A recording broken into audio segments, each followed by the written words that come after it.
Hello, everybody. How are you? I hope everything's going well with you. I hope you're having a great day, and a great week, and a great life. My name is Bill, and welcome to Billboard Comics. This is another edition of my sub-segment of this channel, which I call Growing Up Comics, which I go through my past and tell you about my memories about comic books and comic book ephemera as I remember it. If you like this, please hit the like button and subscribe. This is what this subsegment is all about. If you have any comments you want to make, if you I like this segment to be kind of like hear about your memories about this subject, and leave it in the comments and share if you wish. That'd be all great. It helps with the algorithm and helps me get a broader audience. I really would appreciate that.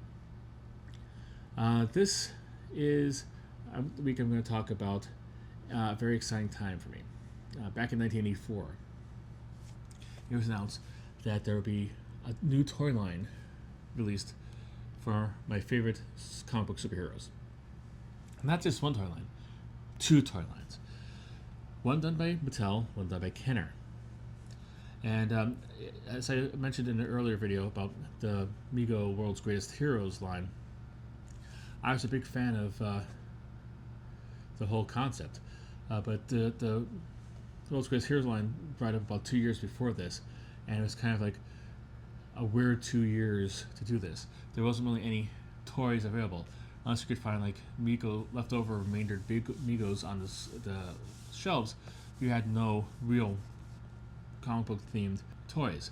What I used to do is repurpose my G.I. Joes, because I was a big G.I. Joe fan, into comic book characters. I'd have like Snake Eyes be Black Panther, I'd have my Beachhead be Spider-Man, I had my Blowtorch be the Human Torch, and so on and so forth. Trying to, not an exact fit because nobody really looked like each other.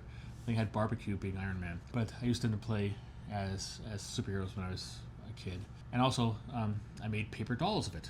I'd get like loose leaf paper and draw the characters' costumes and like cut them out, and like I'd have them play with it. And I remember like I had like an big old 2-liter bottle that I cut out and cleaned out to be like the superhero spaceship. So that's how I played with superhero stuff until these came out, and you know, these hit right at the point when I started to grow out of the whole playing with dolls kind of thing. And I stayed with it a long time after a lot of kids did, I believe. I think I was with it until like 12, 11 or 12, and these came out right when I was 12 or 13, when I was 13. And I got some of them, but I didn't like go as deeply in as I should have. Of course, if you know ages and dates, you know what I'm talking about. This is the Marvel Superheroes Secret Wars figures from Mattel, and Kenner's Superpowers collection figures. And I can't tell you how excited I was when these came out. I was so excited about finally getting like really great toys based on the comic book properties that I knew and loved that I could like collect and play with. Of course, what I got, at least on one end, was not actually great, in my opinion. And a lot of people have issues with the other one too, but let's go into that now. But let me go with a brief little history. I don't know which one came first. I don't remember. And depending on which Wikipedia page you read, they say one or the other came in first. Some say that Mattel knew that Kenner was putting out their own superhero line and decided to go to Marvel to make action figures out of their comic book characters. And other one says Kenner found out that Mattel was doing the Marvel figures and decided to make figures out of the DC characters. I don't know who came first. I'm going to start off with the Marvel Superhero Secret Wars line. Marvel was ordered by Mattel. I think one of the conditions of the actual production of the toy line was that they create a tie-in comic book that would be on the stands concurrently with the action figures being on the store shelves. Remember that's important. So they did. Jim Shooter wrote it himself, and it became Marvel Superhero Secret Wars, one of the most important and landmark miniseries in comic book history. Your enjoyment of it might vary. You might like it more than other people's. I think it's an entertaining diversion. Is it the comic book's version of Macbeth or Hamlet? Nope. But it is. Does it pale in comparison to DC's Crisis on Infinite Earths? Absolutely. But it was entertaining nonetheless, and it involves like the very historic first appearance of Spider-Man's black suit, which eventually became Venom. So it does have some really historical and cultural impact. So the comic books was created, and basically the concept for the comic book was that this omnipotent, otherworldly force called the Beyonder got a whole bunch of comic book superheroes, a whole bunch of Earth's villains, put them in two arenas with the idea that they would go onto this world that was a patchwork world made up of pieces and parts of other planets, and to fight it out in context, which, when I say out loud, seems like an incredibly stupid concept. But it worked because, that kind of thing happens in comic books. When you think about it, like I think a suburb of Denver was taken, which, was never really mentioned in comic books at all, period. The concept was said like all the characters who were in the miniseries, the one issue of the series before the miniseries debuted featured the arena appearing in Central Park. They're going to investigate it. They walk into the doors and they disappear. This happened like in Spider-Man, The Avengers, Fantastic Four, yada yada yada, all the way through. And then the next issue, it's to be like I don't know how long, not a lot of time passed on Earth, but a whole 12 issues happened in space. They all returned with different stuff happening to them. Spider-Man's the most lasting and most permanent one. He had the black suit, which, again, like I said, became Venom. Iron Man had a bunch of funky shoulder pads for about an issue or half an issue before he lost it. Hulk had a very interesting arc where he started to lose his humanity. When he went in, he had Bruce Banner's intelligence, but due to the events of that, and he became injured, he actually broke his leg and stuff like this. He became more and more bestial. He started to lose control of the Hulk side, eventually culminating in number 300, where he had to be exiled out of there. I believe I talked about this in my personal Golden Age features, comic books and stuff like this, but I digress. Fantastic Four came back with She-Hulk as a member, and they remained on Battle World. Minor changes that didn't stay around that long, except for the Spider-Man thing, so it wasn't really that big, but it basically had all of Marvel's major characters in there, front-loaded in there, so Mattel could make figures out of all their major characters. And the characters they made them out there, they made 7 figures altogether. 4 heroes, 3 villains. 4 heroes of all the heroes they had there was Captain America, Spider-Man, Iron Man, and Wolverine. Spider-Man, Captain America, and Wolverine, obviously inclusions in this because they, were some of the most popular characters on there. Iron Man, I have no idea why. I would put Hulk there, but apparently they were trying, and this is like one of the reasons why I don't like this. I think they're trying to go on the cheap with this. And they had 3 villains. They had Kang, Dr. Octopus, Doctor Doom, and Magneto. They had 8 figures. I'm sorry. Of all the characters, there's like these 20, 30 characters in it. All the X-Men were in it. All the Fantastic Four. All stuff like this. They didn't choose to pick any character that seemed to be harder than normal to build. Everything was done really cheap. There's no really articulation. Everything moved like this. It seems like whoever was in charge of the storyline paid only cursory attention to the actual comic books that they were based on and didn't really care. Iron Man has a gun. Why does he have a gun in this line? Why? They gave every character a little shield that had a lenticular kind of thing there that changed pictures, and he thought this was the best feature ever. This is so great. Magneto doesn't have a cape, because why bother spending on a cape? You have the lenticular shield. Everybody had a shield.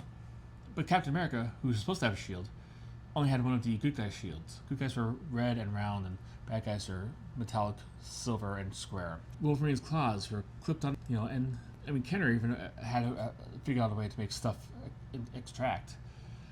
It's not that hard to do, but Mattel wasn't willing to do that. I just thought it was just so cheap, and at least Doom didn't have a cape either, but at least they revamped his look in the series to match the figure that actually eventually came out. He had more of a armor with circuitry chest plate on, but it's just it just seems like they were trying to do as least possible as they could, get out as quickly as possible, make as much money as they can, and get more of a quick cash grab. And considering they had made Marvel do a whole series around it, You think they'd like put a little more effort into it and like a little more, like at least have more articulation to do stuff like this. However, around the same time, Kenner came out with its Superpowers line. The Superpowers line is far superior toy line to this. It came out with, let me see, 1, 2, 3, 4, 5, 6, 7, 8, 9, 10, 11, 12 characters. It had, that includes 1, 2, 3, 4 villains for them to fight out. Granted, like with every toy line that comes from DC Comics, the villains were Batman and Superman heavy. We had Joker, Lex Luthor, Penguin, and Brainiac.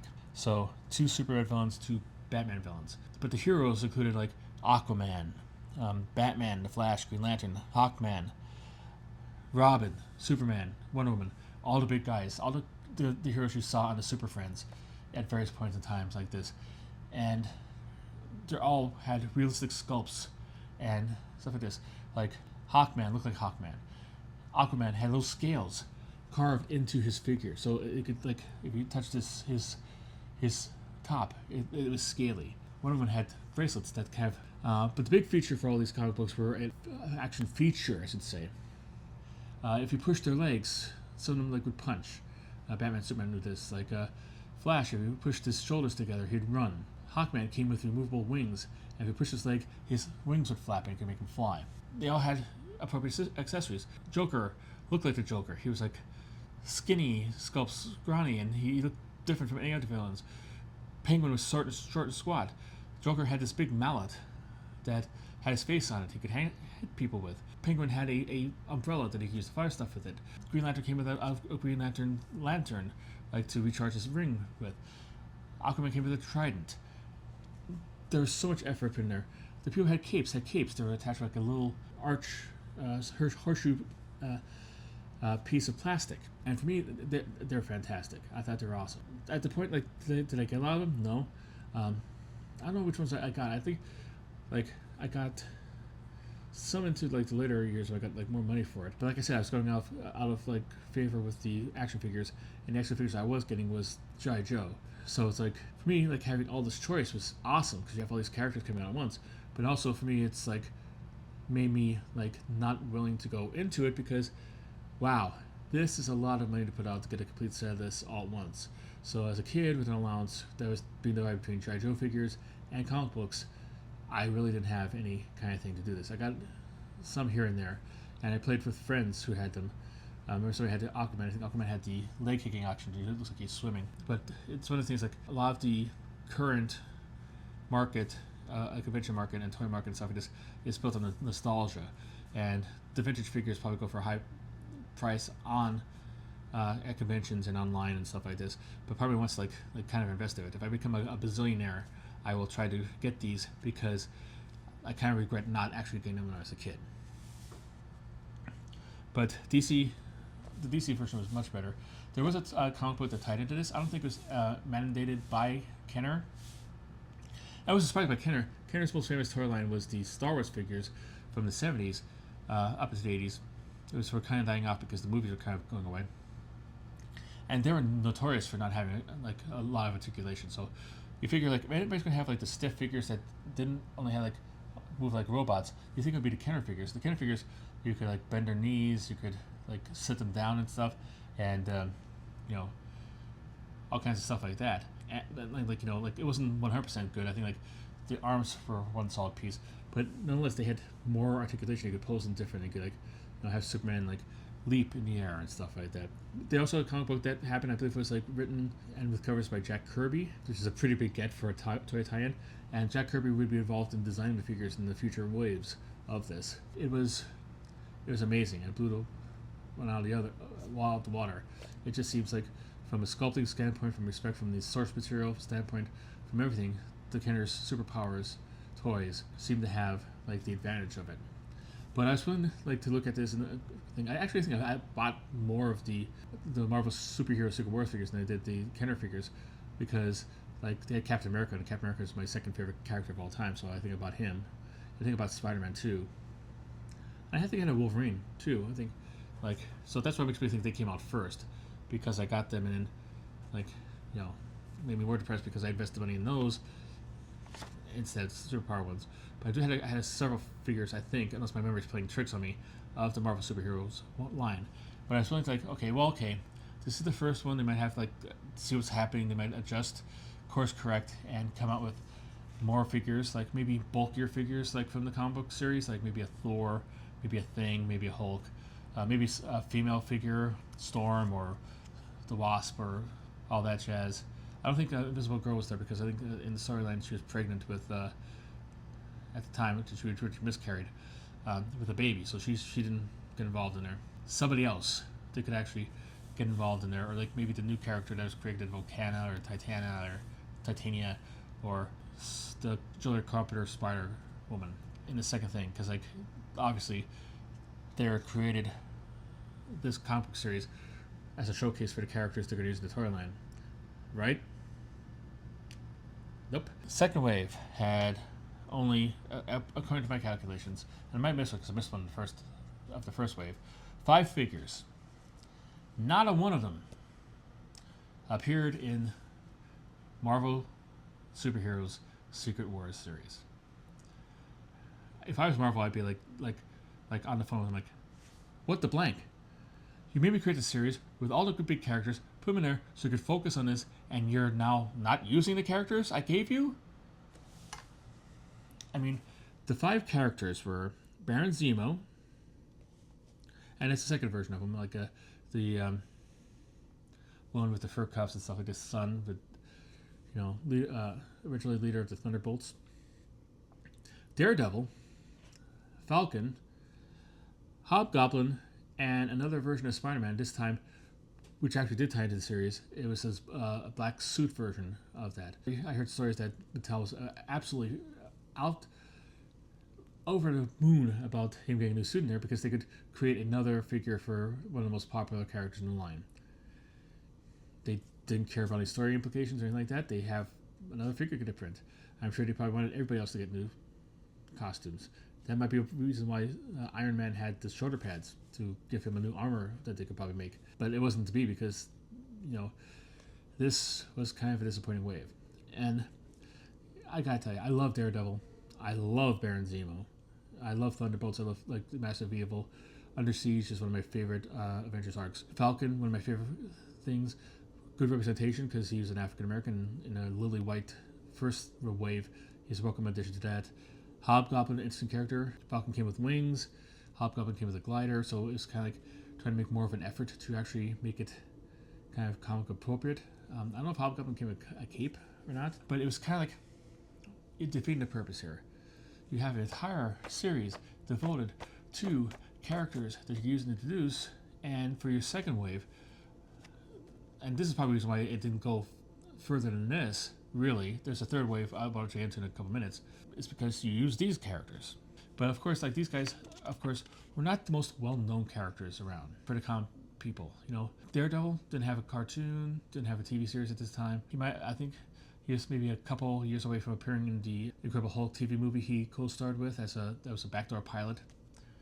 Baron Zemo, there's people in comic books who didn't know who Baron Zemo was, and he's getting a figure. Hobgoblin is a very popular Spider-Man villain, but then again, like I said, to give credit to the first wave, like they did a good job with Doc Ock's arms.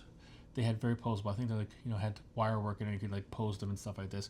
And this wave came with Falcon's wings and Hobgoblin's glider. You could put them on, but the characters were visually interesting. I'll give you that, but not well known. Not like you could have in the comic book you had the Wrecking Crew. You could have made some of them. You had Ultron, a killer robot.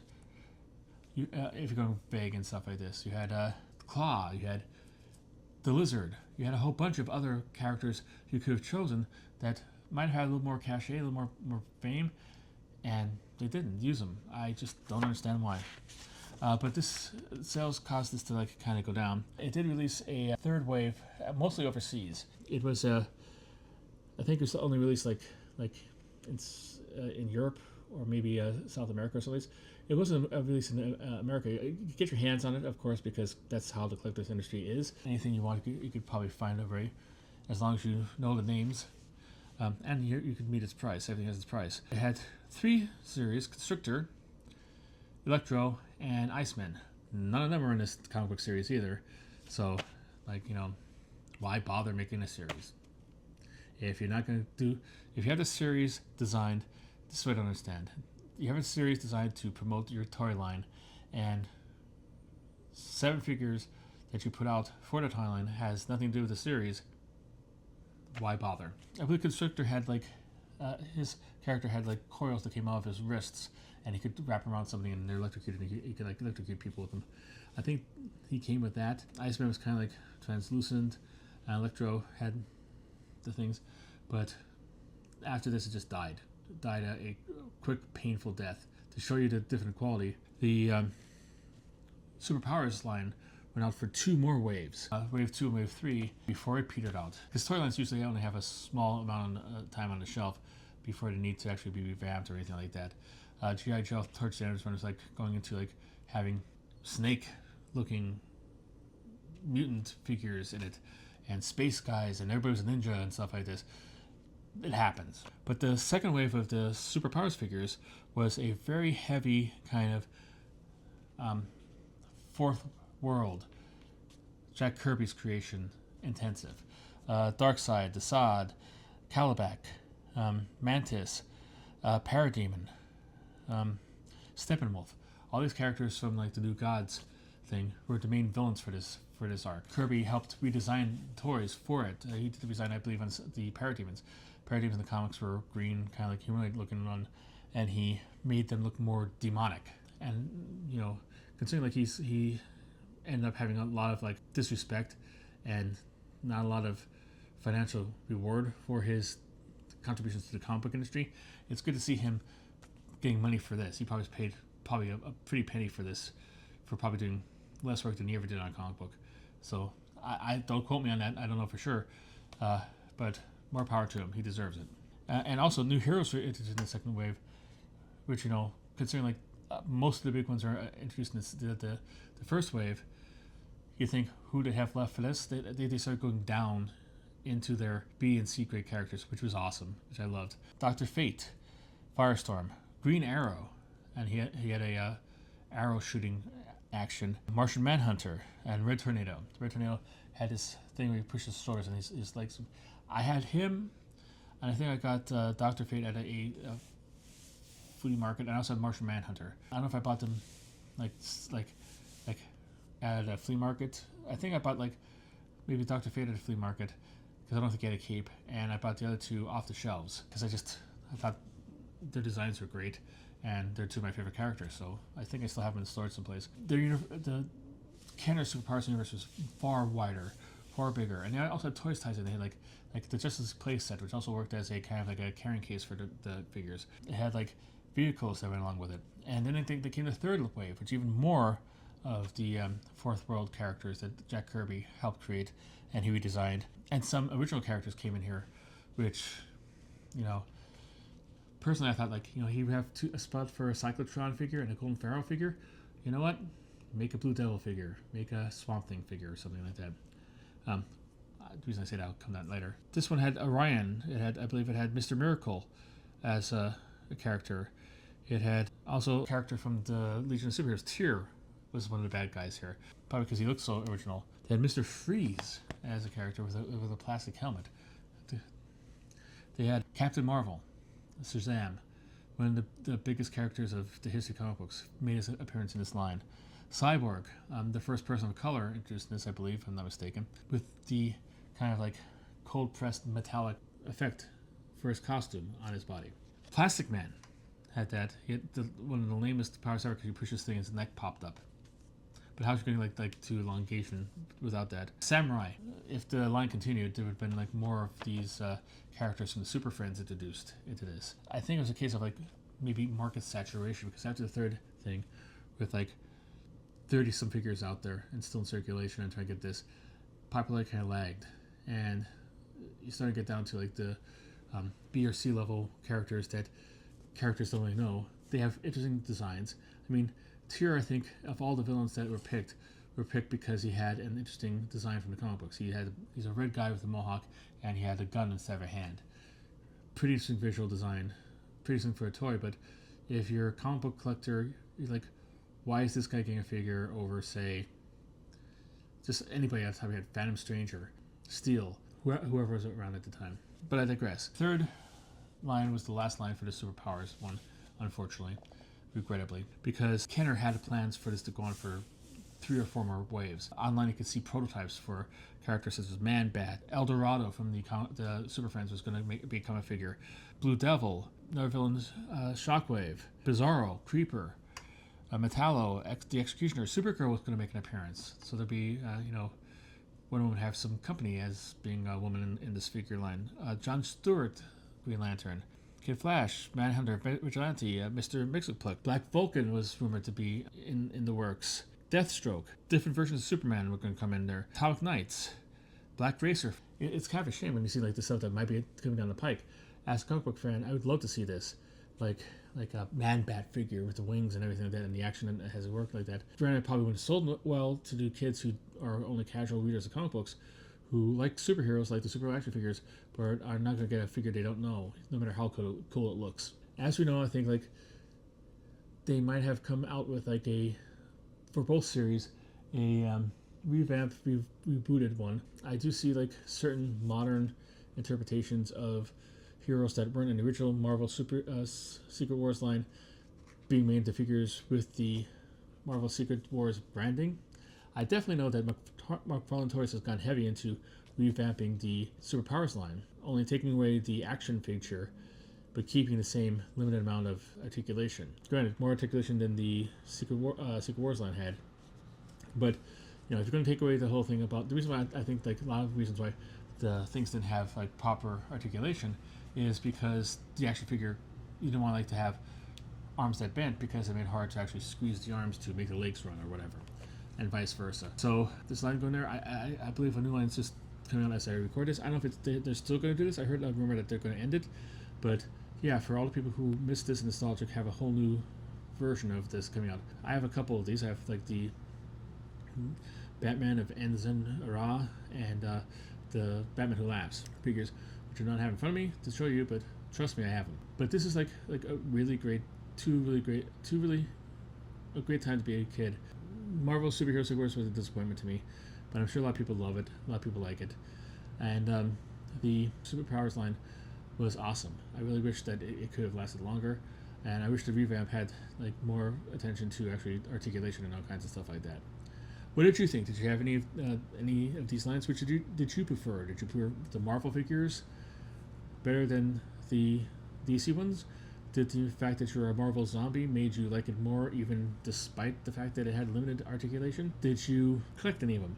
Was any of the figures so hard to find, so your holy grail that you wish you could get but you never got? Are you trying to buy them now?